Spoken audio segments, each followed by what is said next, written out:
আসসালামু আলাইকুম প্রিয় শিক্ষার্থী, আশা করছি তোমরা সবাই ভালো আছো। তো আজকে আমি তোমাদের পদার্থবিজ্ঞানের দ্বিতীয় অ্যাসাইনমেন্ট নিয়ে আলোচনা করব। তো দ্বিতীয় অ্যাসাইনমেন্টটা মূলত তাপগতিবিদ্যার উপরে। তো এখানে আমি বলবো অ্যাসাইনমেন্ট বিষয়টা হচ্ছে যে তোমরা অ্যান্সারটা ঠিক রেখে সবাই নিজের মতো করে লিখবা। তার কারণ দেখা গেল যে একজন লিখছে তার দেখে তুমি হুবহু কপি করলা, তাহলে তো অ্যাসাইনমেন্টের কোনো মূল্য থাকলো না। প্রশ্ন ঠিক রেখে অ্যান্সার ঠিক রেখে তুমি তোমার মতো করে সাজায়া লিখবা। তার কারণ এটা তো তোমার নিজস্ব একটা বিষয়, তুমি তোমার মতো করে সুন্দর করে উপস্থাপন করবা, তাহলেই দেখবা যে অ্যাসাইনমেন্ট খুব সুন্দর হবে। এবং তুমি দেখে দেখে লিখলা, তাহলে তো অ্যাসাইনমেন্টের কোনো কিছু থাকলো না, তোমাকে বুঝে বুঝে সুন্দর করে লিখতে হবে। তো সেকেন্ড যে অ্যাসাইনমেন্ট, এখানে মোট টোটাল 6টা প্রশ্ন আছে, ঠিক আছে।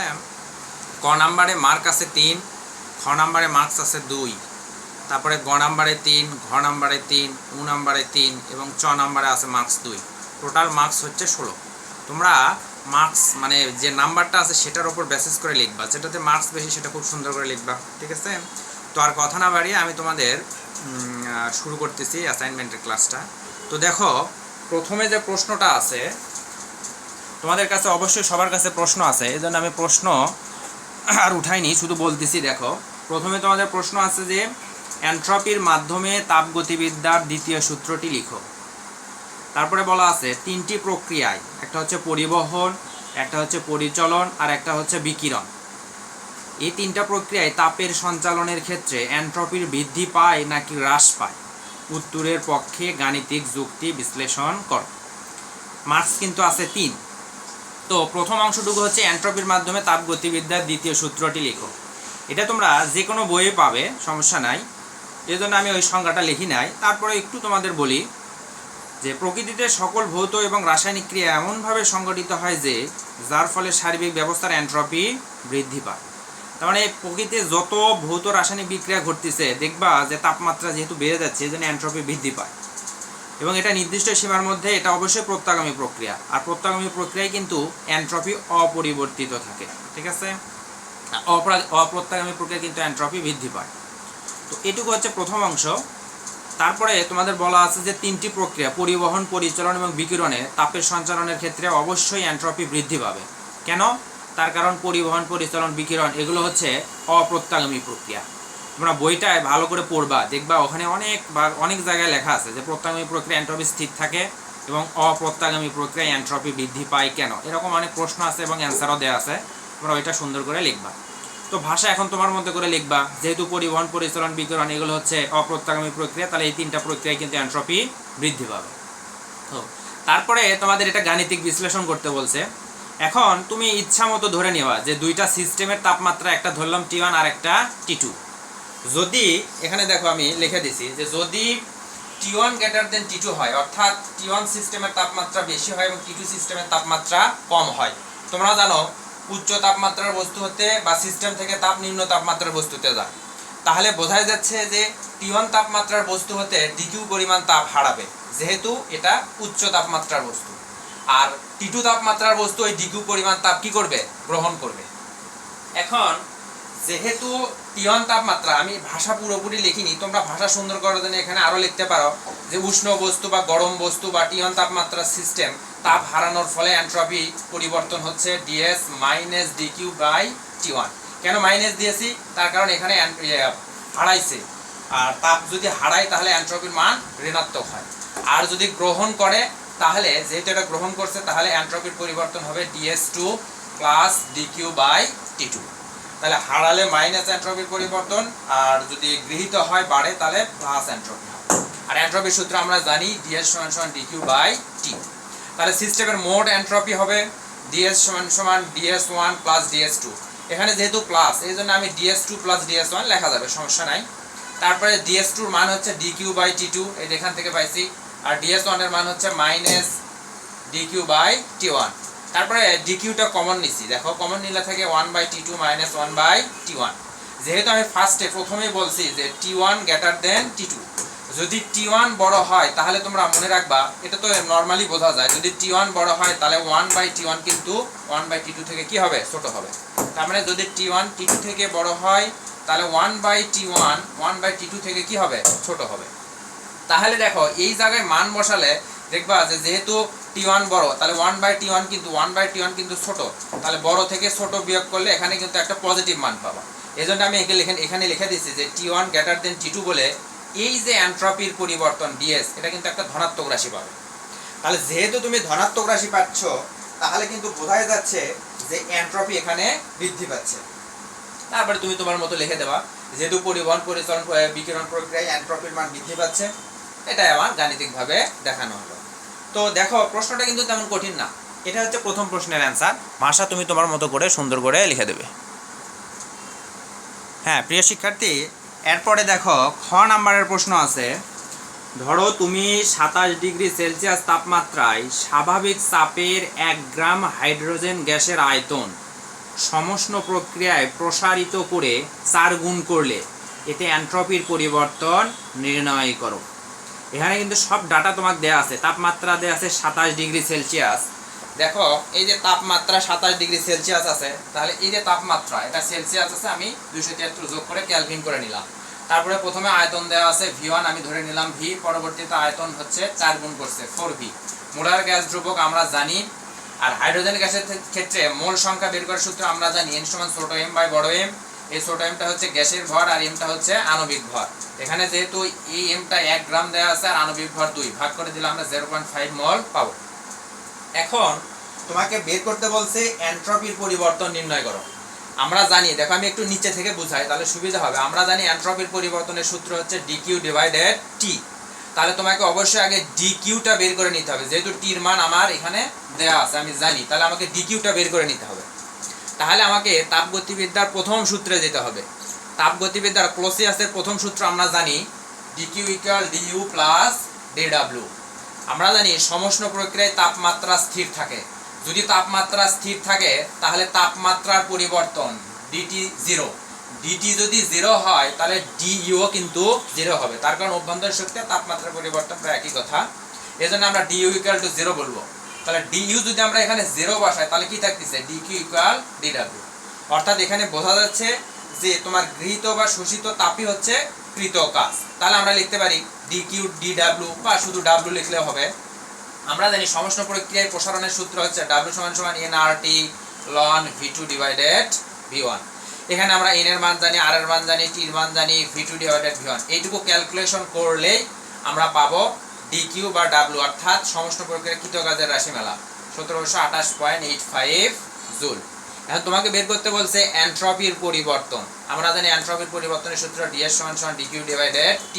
জাস্ট এখানে মান বসে দিলেই আমার অ্যান্সার আসবে 5.76, একক হচ্ছে জুল পার কেলভিন। এটা হচ্ছে তোমার দ্বিতীয় প্রশ্নের উত্তর। হ্যাঁ প্রিয় শিক্ষার্থী, দেখো গ নাম্বার প্রশ্নটা আছে সমষ্ণ প্রক্রিয়ায় প্রসারিত করার ক্ষেত্রে চাপের পরিবর্তন হবে কিনা ব্যাখ্যা করো। আর পরের অংশ হচ্ছে হাইড্রোজেন গ্যাসের ক্ষেত্রে এই প্রসারণে কৃত কাজের মান নির্ণয় করো। পরবর্তী অংশটুকু কিন্তু আমরা খ নাম্বারে বের করে রাখছি। তো প্রথম অংশটুকু দেখো আমরা কি লিখব, সমষ্ণ প্রক্রিয়া। মনে রাখবা সমষ্ণ প্রক্রিয়ায় তাপমাত্রা স্থির থাকে, আর তাপমাত্রা যেহেতু স্থির থাকে তাহলে বোঝা যাচ্ছে এটা হচ্ছে বয়েলের সূত্র মেনে চলে। আর এই ক্ষেত্রে সমষ্ণ প্রক্রিয়ায় সূত্রটা তাহলে কি হবে, যেহেতু তাপমাত্রা স্থির তাহলে আমরা সূত্র জানি, ওই দেখো বোর্ডে লিখে দিছি P1 V1। আমরা জানি P1 V1 = P2 V2। এখানে P1 এর মান 1 atm, V1 V, V2 V, P2 বের করতে হবে। দেখো যেহেতু এখানে আয়তন বেড়ে গেছে তাহলে চাপ অবশ্যই কমে যাবে, যেহেতু আমরা বয়েলের সূত্রে জানি যে চাপ আয়তনের ব্যস্তানুপাতিক। তাহলে দেখো এখানে চাপ কিন্তু কমে গেছে। এজন্য তোমরা এখানে সুন্দর করে ম্যাথটা করার পরে দেখতেই পাচ্ছ যে এখানে চাপ 1/4 হয়ে গেছে, মানে আগে 1 ছিল এখন 0.25 হয়ে গেছে। তাহলে অবশ্যই এখানে চাপের পরিবর্তন হচ্ছে। তাহলে তোমরা বলে দেবা যে আগের চাইতে চাপ এখানে কমে গেছে। পরের অংশটুকু বলছে যে হাইড্রোজেনের ক্ষেত্রে এই প্রসারণে কৃত কাজের মান নির্ণয় করো।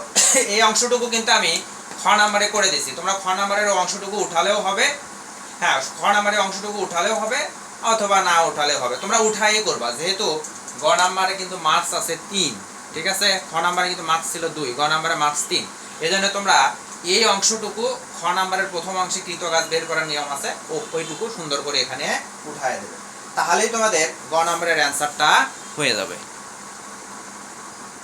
হ্যাঁ প্রিয় শিক্ষার্থী, ঘ নাম্বার প্রশ্নটা দেখো, বলছে সমচাপ প্রক্রিয়ায় 1 গ্রাম হাইড্রোজেন, হ্যাঁ এটা কিন্তু সমচাপ প্রক্রিয়া বলছে, সমচাপ প্রক্রিয়ায় 1 গ্রাম হাইড্রোজেন গ্যাসের আয়তন 4 গুণ প্রসারণে এন্ট্রপির পরিবর্তন হবে কিনা তা নির্ণয় করে দেখাও।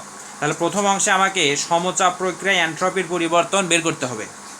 তারপরের অংশটুকু বলছে সমচাপ ও সমষ্ণ প্রক্রিয়ায় গ্যাসের এই আয়তন প্রসারণে এন্ট্রপির পরিবর্তনের তুলনা করো, অর্থাৎ দুইটা এন্ট্রপির তুলনা করতে হবে।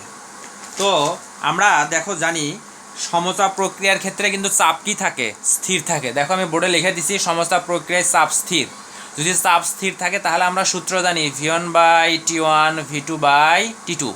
যেহেতু সমচাপ প্রক্রিয়া তাহলে এটা কিন্তু চার্লসের সূত্র মেনে চলে, ঠিক আছে। ওখান থেকে আমরা জানি V1/T1 V2/T2। এখানে দেখো দেয়া আছে কি কি দেয়া আছে, উদ্দীপকে দেখো দেয়া আছে V1 সমান V, V2 সমান 4V, T1 300, T2 এখান থেকে আমরা বের করে নেব। তো দেখো এখানে আমরা তাপমাত্রা বের করে নিলাম 1200 কেলভিন। এখন যেহেতু আমাকে এন্ট্রপির পরিবর্তন বের করতে বলছে, যেহেতু এটা সমচাপ প্রক্রিয়া, তাহলে সমচাপ প্রক্রিয়ায় আমরা সিপিটা বের করে নেব। আমরা কিন্তু এইটা জানি যে সিপি মাইনাস সিভি ইকুয়াল আর, আর এটা পাশে পার করে দিলাম। সিভি মানে আবার আমরা জানি আর ইকুয়াল টু গামা মাইনাস 1, ঠিক আছে, ইকুয়াল আর। এখন এই গামার মান যেহেতু হাইড্রোজেন দ্বিপরমাণু, তাহলে গামার মান হচ্ছে 1.4, আর এর মান আমরা জানি, বসাই দিলাম আমরা এরকম একটা মান পাবো 29.01 জুল পার মোল পার কেলভিন। এখন এন্ট্রপির পরিবর্তন DS = NCP ln T2/T1, এই সূত্রটা আমরা কিভাবে পাই? আচ্ছা আগে দেখো, তারপর আমি সূত্রটা কিভাবে আসে পরে বলবো, ওটা না লিখলেও চলবে, যদি লিখে দাও তাহলে আরো ভালো। DS = NCP ln T2/T1, এখানে n এর মান জানি আমরা, cp এর মান জানি, সব মান এখানে n কিন্তু 1 মোল বলছে, এখানে আছে সব দেখবা উদ্দীপকে দেয়া আছে, সব বসায় দিলে আমরা এটা পাবো। এই যে এন্ট্রপির পরিবর্তন, এটা আমরা কোন ক্ষেত্রে পেলাম? এটা কিন্তু আমরা পেলাম সমচাপ প্রক্রিয়ায়। আর সমষ্ণ প্রক্রিয়া, পরের অংশটুকু কি বলছে, সমষ্ণ এবং সমচাপ প্রক্রিয়া এন্ট্রপির পরিবর্তন তুলনা করো। এখন আমরা আগের প্রশ্নে, ওই যে খ নাম্বার প্রশ্নে, ওখানে কিন্তু আমরা সমষ্ণ প্রক্রিয়া এন্ট্রপির পরিবর্তন পাইছিলাম। তোমরা এখানে লিখে দেবা যে সমষ্ণ প্রক্রিয়া এন্ট্রপির পরিবর্তন পাইছে এত, তারপরে ওই দুটো এন্ট্রপির পরিবর্তন আমরা বিয়োগ করে দেব। এটা হচ্ছে সমচাপ প্রক্রিয়া, এটা হচ্ছে সমষ্ণ প্রক্রিয়া, বিয়োগ করে দিলে দেখো এত বেশি। দেখো এইটা কিন্তু সমষ্ণ প্রক্রিয়ার সাথে এই মানটা বেশি, কতটুকু বেশি সেটা আমরা বের করে দিলাম। এটাই হচ্ছে জাস্ট তুলনা, ঠিক আছে। এখন এই যে DS = NCP ln T2/T1, এটা আসলে কিভাবে আসে? আমরা কিন্তু সূত্র জানি dq = NCP dt, এটা দেখবো আমরা জানি। আর এন্ট্রপির পরিবর্তন DS = আমরা কি জানি, dq/T, যেহেতু এটা ইন্টিগ্রেশন করতে হবে, dq = হচ্ছে NCP dt/T, তাহলে NCPটা বাইরে নিয়ে আসবে, তারপরে ইন্টিগ্রেশন করলেই দেখবা এখানে ln T2/T1 ওই সমীকরণটা চলে আসে, ঠিক আছে। এই জন্য এই সমীকরণটা এখানে আসছে। তো আশা করছি তোমরা ঘ নাম্বারটা খুব সুন্দর করে বুঝতে পারছো। বারবার বলতেছি ভাষা তোমরা নিজের মতো করে তোমার মতো করে দিয়ে দেবে, ঠিক আছে। তো 4টা প্রশ্নের অ্যান্সার হয়ে গেল, এবার আমরা উ নাম্বারটা আলোচনা করব। হ্যাঁ, উ নাম্বার প্রশ্নটা দেখো। উ নাম্বার প্রশ্নে বলছে কার্নো চক্রকে তাপমাত্রা বনাম এন্ট্রপির লেখচিত্রের সাহায্যে অঙ্কন করে এর বিভিন্ন ধাপ ব্যাখ্যা করো। মনে রাখবা এটাতে কিন্তু মার্কস 3 মার্ক, এটাতে কিন্তু 3 মার্ক, এই উ নাম্বারে কিন্তু 3 মার্ক। তো তোমরা এই যে আগে তোমরা এই ম্যাথটা করার আগে কার্নো চক্রের গ্রাফটা খুব ভালো করে বুঝে তারপর এখানে আসবে। দেখো এখানে গ্রাফে কিন্তু যদিও এটা একটু বাঁকা হয়েছে, এটা কিন্তু এরকম বাঁকা হবে না, এটা কিন্তু এরকম জাস্ট এরকম সোজা হবে, ঠিক আছে। কার্নো চক্রে কিন্তু যখন আমরা এই যে গ্রাফ করেছিলাম PRV এর গ্রাফ, তখন কিন্তু এটা এরকম বাঁকা ছিল, এরকম বাঁকা, ওটা কিন্তু দেখতে এইরকম ছিল, ঠিক আছে, এরকম ছিল। কিন্তু ওইটা ছিল হচ্ছে তোমার PRV এর গ্রাফ, এটা কিন্তু PRV এর না, এখানে বলে দিয়েছে তাপমাত্রা আর হচ্ছে এন্ট্রপির পরিবর্তনে গ্রাফ অঙ্কন করো, এই জন্য গ্রাফটা কিন্তু এরকম আসবে, ঠিক আছে। তো এখানে 4টা ধাপেরই তোমাকে সুন্দর করে বর্ণনা দিতে হবে। তুমি আগে সুন্দর করে গ্রাফটা এভাবে আঁকায় নিয়ে নিচে কার গ্রাফ আঁকায় দিছো সুন্দর করে লিখবা। তো দেখো প্রথম গ্রাফটা আমরা পাইছি এরকম সরল রেখা, স্ট্রেট লাইন সরল রেখা পাইছি, এবং প্রথম গ্রাফটা হচ্ছে সমষ্ণ প্রসারণের গ্রাফ পাইছি। তার কারণ প্রথম গ্রাফটা যেহেতু সমষ্ণ প্রসারণের গ্রাফ, সমষ্ণ প্রসারণের ক্ষেত্রে কি হয় আমরা জানি, প্রথম গ্রাফটা হচ্ছে A থেকে B, ওই অংশটা হচ্ছে সমষ্ণ প্রসারণের গ্রাফ। সমষ্ণ প্রক্রিয়ায় আমরা জানি তাপমাত্রা কি থাকে, স্থির থাকে। তার মানে এই জায়গার তাপমাত্রা যা হবে এই জায়গার তাপমাত্রা আসলে কিন্তু কি তাই হবে। অর্থাৎ এখানকার তাপমাত্রা যদি 10 ডিগ্রি সেলসিয়াস হয়, এই পুরো রাস্তায় তাপমাত্রা কিন্তু কত থাকবে, 10 ডিগ্রি সেলসিয়াসে কিন্তু থাকবে, সে আমি ধরে নিলাম। তাহলে যেহেতু এখানে তাপমাত্রার কোনো পরিবর্তন হয় না, কিন্তু তাপমাত্রা তাহলে এখানে কি থাকে, যেহেতু তাপমাত্রার পরিবর্তন হয় না, তাপমাত্রা ধ্রুব থাকে, এই জন্যে কিন্তু এই জায়গাটাতে কি পরিবর্তন হয়, এই ধাপে কিন্তু তাপের পরিবর্তন হয়। অর্থাৎ তোমরা ওই গ্রাফে দেখবা ওখানে লেখা আছে কার্নোচক্রে এই ধাপে কিন্তু তাপের কি হয়, শোষণ হয়। যেহেতু এই ধাপটা তাপ শোষণ করতেছে বা গ্রহণ করতেছে, তাহলে এই ধাপে কিন্তু তোমার এন্ট্রপির মান বৃদ্ধি পাবে। এই জন্য দেখবা ওখানে এরকম করে লিখে দেওয়া আছে এন্ট্রপির পরিবর্তন Q1/T1 প্লাস Q1/T1, এন্ট্রপির পরিবর্তন DS = প্লাস Q1/T1 লেখা আছে। তার কারণ কেন প্লাস হবে, যেহেতু এই ধাপে তাপের শোষণ হচ্ছে, এই জন্য এন্ট্রপির মান পজিটিভ হবে। এই জন্য এই ধাপে এন্ট্রপির পরিবর্তন হয় Q1/T1। তাহলে প্রথম ধাপে আমরা শিখলাম যেহেতু এটা সমষ্ণ প্রসারণ, তাপমাত্রা স্থির থাকবে কিন্তু তাপের পরিবর্তন হবে। ঠিক আছে, দেখো যেহেতু তাপ বাড়তিছে, তাপ যদি বাড়ে তাহলে এন্ট্রপি বাড়ে। হ্যাঁ দেখো এই ডান দিকে গেলে এন্ট্রপি বাড়ে, আস্তে আস্তে এন্ট্রপি বাড়ছে, এই জন্য গ্রাফটা এইদিকে দেওয়া আছে। তো তোমরা এইটাই সুন্দর করে তোমাদের মতো করে লিখে দেবা, ঠিক আছে, যাতে এই পয়েন্টগুলো সবগুলো থাকে। দ্বিতীয় ধাপটা হচ্ছে তোমার রুদ্ধতাপীয় প্রসারণ।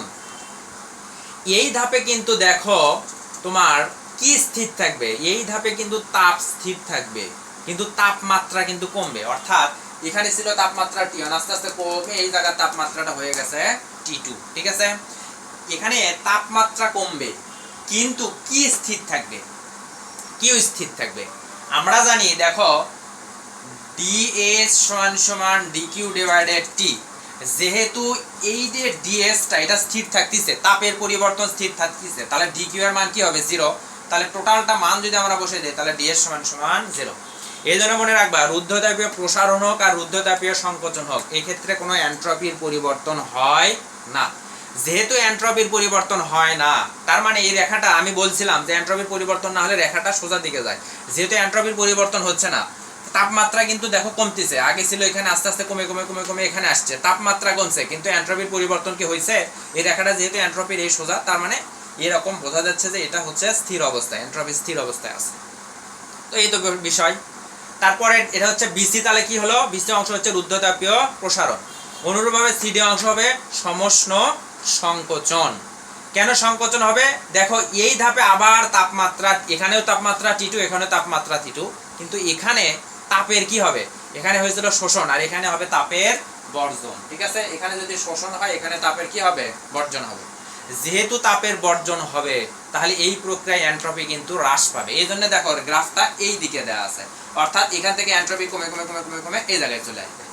এই জন্য এই জায়গাটাতে দেখবা রেজাল্ট এইরকম মাইনাস হবে, Q2/T2 মাইনাস। তাহলে এই ক্ষেত্রে এন্ট্রপির পরিবর্তন হচ্ছে DS = -Q2/T2। ঠিক আছে, তাহলে আমরা শিখলাম তাপের পরিবর্তন হলেই কিন্তু এন্ট্রপির পরিবর্তন হচ্ছে, তাপমাত্রা কিন্তু নয়। তার পরবর্তী ধাপ দেখো, চতুর্থ ধাপ কি, রুদ্ধতাপীয় সংকোচন। দেখো এই যে D থেকে A, এই অংশটুকু হচ্ছে রুদ্ধতাপীয় সংকোচন। যেহেতু এটাও রুদ্ধতাপীয় প্রক্রিয়া, তাহলে তাপের মান কি স্থির থাকে, তাহলে এন্ট্রপির মান 0 হবে। কিন্তু তাপমাত্রা আবার দেখো T2 থেকে বেড়ে বেড়ে বেড়ে বেড়ে বেড়ে আবার T1 এ চলে যাবে। এইভাবে প্রক্রিয়াটা কিন্তু চলতে থাকবে। মনে রাখবা কার্নোচক্র এটা কিন্তু একটা প্রত্যাগামী প্রক্রিয়া, আর আমরা জানি প্রত্যাগামী প্রক্রিয়া এন্ট্রপির পরিবর্তন সর্বদা 0 হয়, অর্থাৎ স্থির থাকে। প্রত্যাগামী প্রক্রিয়া এন্ট্রপি, টোটাল এন্ট্রপির মান কিন্তু 0 হয়। তো এইভাবে তোমরা নিজের মতো করে ব্যাখ্যা দিয়ে দেবা। ঠিক আছে, 6 নাম্বার প্রশ্নটা দেখো, ফিগার 1 এর ক্ষেত্রে এন্ট্রপির পরিবর্তন এবং ফিগার 2 এর ক্ষেত্রে অভিকর্ষ বল দ্বারা কাজ অবস্থান্তরের জন্য নির্বাচিত পথের ওপর নির্ভর করে না। কাজ অবস্থান্তরের জন্য নির্বাচিত পথের ওপর নির্ভর করে না। উত্তরের পক্ষে যুক্তি দিয়ে চিত্রের আলোকে গাণিতিকভাবে ব্যাখ্যা করো। তো প্রথম অংশটা আমি দেখো আগে আলোচনা করছি। প্রথম অংশে গ্রাফটা দেওয়া আছে চাপ আর আয়তনের গ্রাফ, এবং দুইটা পথ দেওয়া আছে। দেখো চাপ আর আয়তনের গ্রাফ, এখানে P এখানে V, দুইটা পথ, A থেকে B 1 নাম্বার পথ, B থেকে A হচ্ছে 2 নাম্বার পথ। তাহলে দেখো এটা কিন্তু টোটালটা একটা এ থেকে বিতে গেছে আবার বি থেকে এতে চলে আসছে, তাহলে এটা একটা প্রত্যাগামী প্রক্রিয়া। ঠিক আছে, তাহলে এ থেকে বিতে গেল, বি থেকে এতে চলে আসলো। ঠিক আছে, তো এই প্রক্রিয়াটা এটাতে কিন্তু তোমার মার্কস আছে হচ্ছে 2। তো তোমরা ভাষা নিজের মতো করে লিখবা যে একটা বস্তু এই অবস্থান থেকে বি তে গেল, এটা 1 নাম্বার পথ, আবার বি থেকে এতে আসলো, এটা হচ্ছে 2 নাম্বার পথ। তাহলে সম্পূর্ণ প্রক্রিয়ার ক্ষেত্রে এনট্রপির পরিবর্তন হচ্ছে ds ইন্টিগ্রেশন a থেকে b ds1, a থেকে b প্লাস b থেকে a, b থেকে a ds2। এখন যদি আমরা লিমিট এই bটা উপরে এটা নিচে দিই, তাহলে এখানে একটা মাইনাস চিহ্ন চলে আসে, আর পুরো প্রক্রিয়ার এনট্রপির পরিবর্তন হবে না। ঠিক আছে, কেন এখানে এনট্রপির পরিবর্তন, ds এর মান 0, তার কারণ এটা হচ্ছে একটা প্রত্যাগামী প্রক্রিয়া, এজন্য এনট্রপির পরিবর্তন। আমরা এই 9 নাম্বার প্রশ্নে কিছুক্ষণ আগে লিখলাম যে টোটাল এনট্রপির মান 0 হয়, তাহলে ds এর মান হবে 0, আর এখানে কেন মাইনাস হলো, এই লিমিটটা চেঞ্জ করে দেওয়ার কারণে। তারপরে এটাই পাশে পার করে দিছি, ab ds1 equal ab ds2। তাহলে এখান থেকে আমরা বুঝতেছি কি, এখান থেকে আমরা বুঝতেছি যে দেখো এইটার মানও যা, এইটার মানও তাই, অর্থাৎ এ থেকে বি অবস্থানেও এনট্রপির পরিবর্তন যা হবে, বি থেকে অবস্থানে এনট্রপির পরিবর্তন কিন্তু তাই হবে। তাহলে তোমরা শেষে লিখে দেবা যে এনট্রপির পরিবর্তন এক্ষেত্রে দুই ক্ষেত্রেই সমান হবে। তাহলে এনট্রপির পরিবর্তন এই পথের উপরে নির্ভর করে না, তুমি এই পথে যাও আর এই পথে আসো, দেখো এনট্রপির পরিবর্তন কিন্তু একই থাকে। তাহলে তোমরা শেষে লিখে দেবা যে এক্ষেত্রে এনট্রপির পরিবর্তন যে পথেই যায় পরস্পর কি হবে, এনট্রপির পরিবর্তন সবসময় একই থাকবে। তো প্রিয় শিক্ষার্থী, ফিগার 2 এর ক্ষেত্রে বলা আছে অভিকর্ষ বল দ্বারা কাজ এবং কাজ অবস্থান্তরের জন্য নির্বাচিত পথের উপর নির্ভর করে না।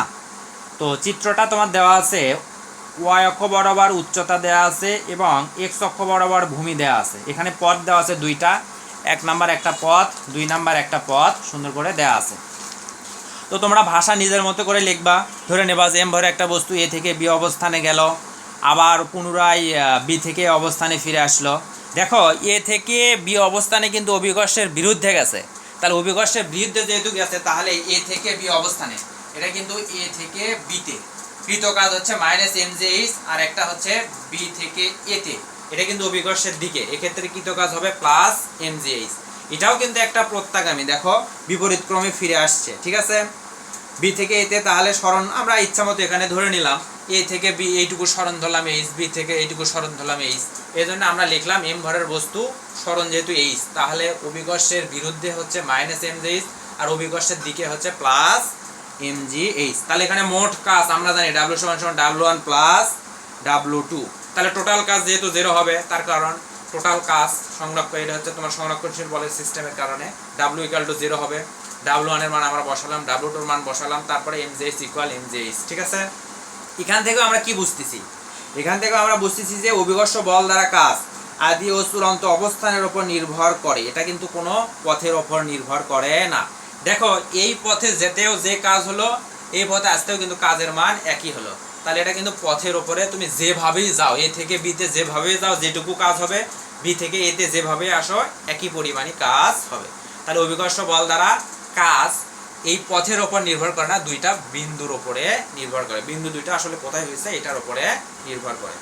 তো প্রিয় শিক্ষার্থী, আজকে আমি তোমাদের অ্যাসাইনমেন্টের যে ক্লাসটা নিলাম, আশা করছি তোমরা বুঝতে পারছো। বারবার আমি বলতেছি অ্যাসাইনমেন্ট তোমরা তোমাদের মতো করে সুন্দর করে লিখবা, হ্যাঁ, তোমার ভাষা তোমাদের মতো করে লিখবা এবং তোমরা সুন্দর করে লিখবা নিজের মতো করে, যে তার কারণ একজনের অ্যাসাইনমেন্ট আরেকজন হুবহু কপি করলে তাহলে কি হলো, তাহলে তো কিছুই শিখলা না। তুমি তোমার মতো করে তোমার ভাষায় সুন্দর করে উপস্থাপন করো, হ্যাঁ, তো কেউ মার্জিন টান দিছে একরকম করে, হ্যাঁ, তুমি তোমার অ্যাসাইনমেন্ট সুন্দর করতে যা করা লাগে সেটা করবো। তো আজ এ পর্যন্তই, সবাই সুস্থ থাকো, ভালো থাকো, আল্লাহ হাফেজ।